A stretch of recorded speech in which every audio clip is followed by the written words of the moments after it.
I'm very good. I'm very excited to talk to you, particularly about the Garden State soundtrack because it's quite possibly one of the best soundtracks of the 21st century. With that in Wow. mind, I wanted to ask you, your character in Garden State is kind of hip, but Paul here maybe isn't quite so hip. So I'm Yeah, well, curious. he's about 25 years older, so yeah. Right, yeah. Uh, what do you think is Paul's soundtrack? Oh, I don't know. It's probably the same music that you love on the Garden State soundtrack. I don't think Really?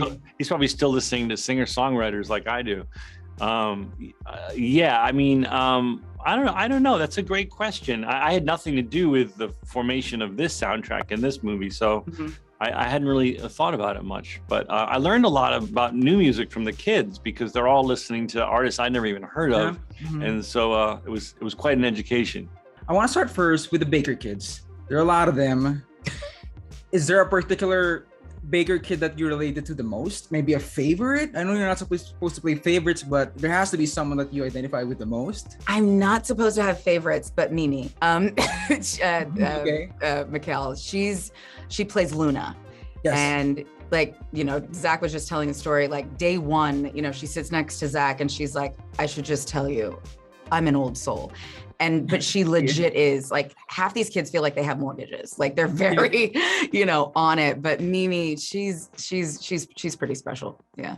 I feel so bad. I think the two littles played by Leo and Mimi were my favorites. They're just so cute. And the two of them are such old souls. They're like, I don't know how old they are, like 8 or 9 going on Wow. 35. And they were just so cute. And they would say the funniest things. And Leo had never been to Disneyland. So I took him and his mom to Disneyland. Wow. And I think I bonded most with Leo. By the way, also Leo was a huge Ted Lasso fan, and I was like, "Aren't you a little young to be watching Ted Yeah. Lasso?" But his mom was down with it, so it was fine. Was there any particular scene that you enjoyed filming with the kids, or maybe with the cast, with so many guys, so many scenes you guys filmed?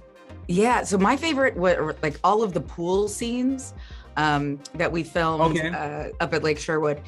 It was just so much. It was so funny, and those our neighbors, our problematic neighbors, are played by some of the best comedic actresses in the business today. And I just had a ball. The kids had a ball. They got to swim all day, so it was like a perfect combo of like humor and a bit of action for the kids.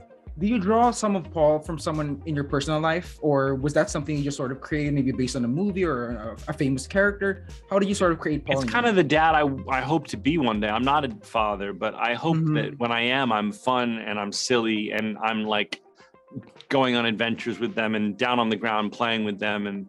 And I wanted to be, yeah, I think it's sort of like the dad I daydream I'll be one day. I'm an uncle and to a bunch of nieces and nephews, and I have so much fun with them and I bond so closely with them. So I think I just kind of made Paul like the dad, the fun dad I hope I'll be one day. How much from your personal life did you sort of give into playing Zoe? How much Zoe did is you a go? lot more patient than I. If I put too much into Zoe Baker, it's a whole different movie. She definitely would handle all the racial situations way different. Okay. That man would not have stayed on the Segway. Let me put it that way. So for me, I just wanted to make it as realistic as possible. And when you talk about like blending families and you have different races and different cultures and different levels of ability, when you're talking about finding the best neighborhood for your family, neighborhoods and schools without real diversity or inclusion probably aren't the best for your family. And that's something that I'm still, unlearning and trying to do better with. But it was really important for us to show the reality of what moving through life with a blended family that is super blended in every way, shape, and form actually looks like in a family-friendly, kid-appropriate way.